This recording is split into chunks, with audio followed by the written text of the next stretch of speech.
Essa empresa está perdendo mais de 1 milhão. E eu quero saber se alguém nessa sala consegue resolver esse problema. Pode deixar que eu resolvo. Você acha mesmo que uma faxineira consegue resolver isso? Se resolver, eu te faço gerente. Mas se falhar, nunca mais pisa aqui. O salão principal da construtora Alvorada, em São Paulo, estava cheio naquela manhã. Homens de terno caro, mulheres de salto alto, café servido em xícaras de porcelana. Era o dia da reunião mensal da diretoria, quando decisões milionárias eram tomadas. Perto do elevador, segurando uma pasta simples contra o peito, estava Elisa Moura, 38 anos. Vestia roupas discretas, gastas pelo tempo, cabelo preso sem cuidado, sapatos simples.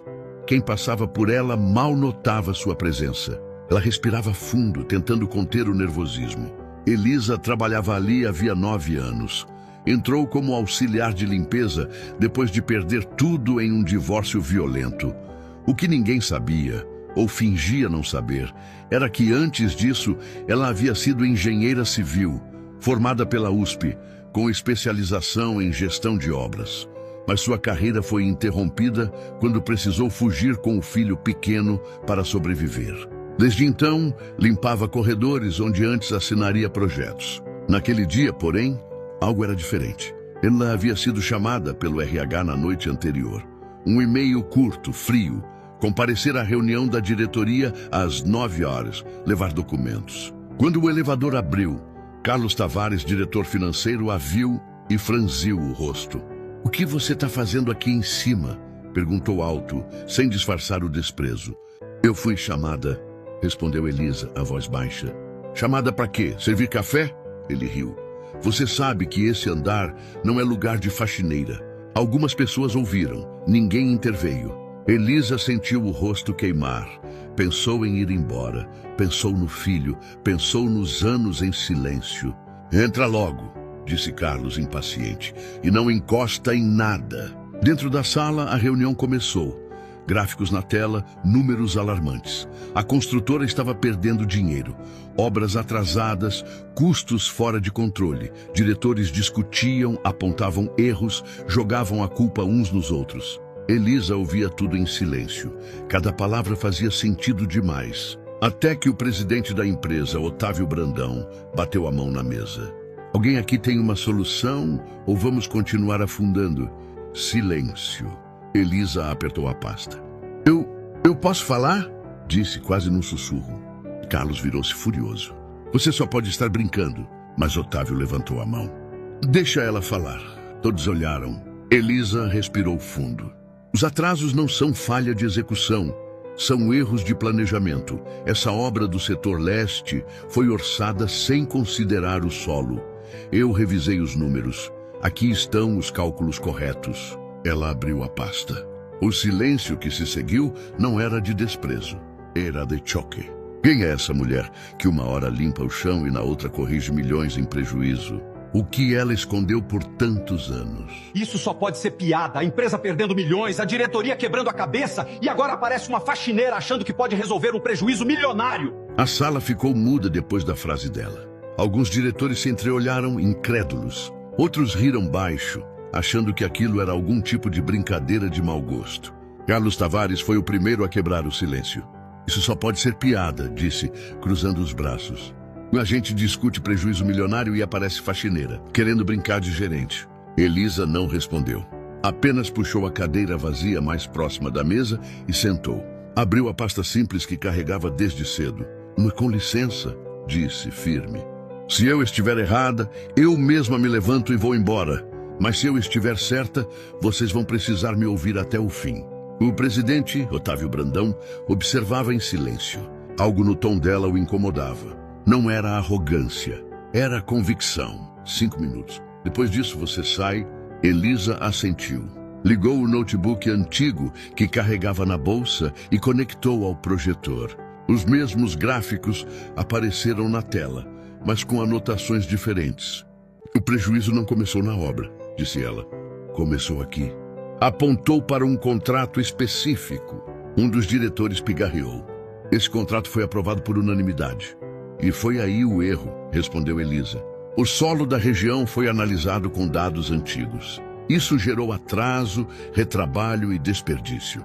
1 milhão não foi perdido. Foi empurrado pouco a pouco. Ela começou a explicar.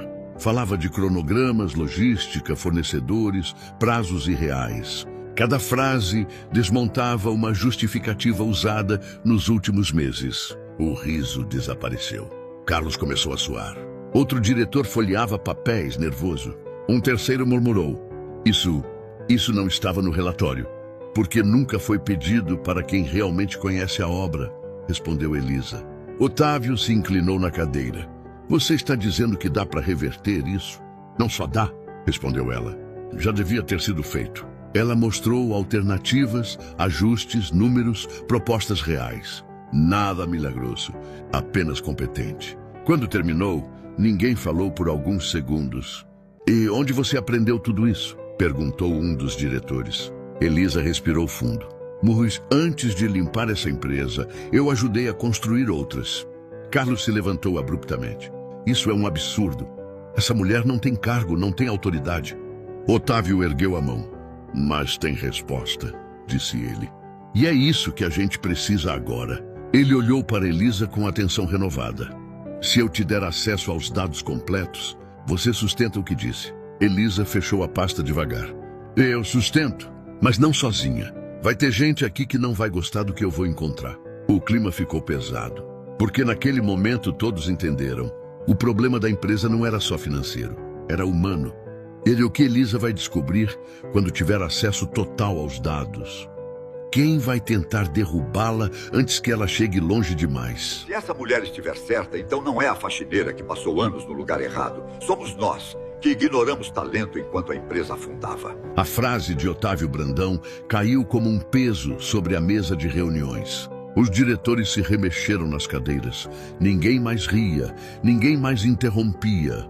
Durante os dias seguintes, Elisa Moura teve acesso total aos contratos, planilhas, cronogramas e relatórios que sempre lhe foram negados. Trabalhou em silêncio. Chegava cedo, saía tarde. Enquanto limpava corredores à noite, durante o dia desmontava números que ninguém quis enxergar. E então, os problemas começaram a aparecer. Contratos inflados, fornecedores favorecidos, prazos manipulados para justificar aditivos milionários. Cada descoberta era um soco no estômago da diretoria. Cada relatório que Elisa entregava deixava alguém mais nervoso. Carlos Tavares foi o primeiro a tentar reagir. Ela está extrapolando, disse em uma reunião fechada. Não tem autoridade para isso. Otávio não respondeu. Apenas empurrou um documento pela mesa. Esse contrato aqui passou por você 3 vezes, Carlos. E agora sabemos por quê. O silêncio denunciou tudo. Na semana seguinte, uma auditoria externa confirmou o que Elisa já havia provado. O prejuízo de 1 milhão não era erro. Era consequência de decisões feitas por pessoas que confundiam cargo com competência. Um por um, diretores foram chamados. Alguns pediram demissão, outros foram afastados. Carlos saiu escoltado, sem olhar para trás. No último dia da auditoria, todos os funcionários foram convocados para o saguão principal, o mesmo lugar onde Elisa passou anos empurrando um carrinho de limpeza. Otávio subiu em uma pequena plataforma. Durante muito tempo, essa empresa confundiu aparência com valor, disse em voz alta. Hoje, isso muda. Chamou Elisa pelo nome. Ela caminhou até a frente, sem uniforme, sem medo. A partir de hoje, continuou ele, Elisa Moura assume o cargo de gerente de planejamento e operações. O saguão explodiu em murmúrios. Alguns aplaudiram, outros ficaram imóveis. Elisa respirou fundo antes de falar. Eu não cheguei aqui para me vingar, disse firme. Cheguei porque competência não pede permissão, só oportunidade. Naquela noite, ao atravessar o prédio vazio, ela passou pelo mesmo chão que limpou por anos. Mas algo havia mudado. Não era o cargo, era o respeito. Porque a vida não muda quando alguém te promove. Muda quando finalmente param de te ignorar. Se essa história te impactou, comenta justiça e diga de onde você está assistindo. Segue o perfil para mais histórias que mostram que talento sempre encontra seu lugar.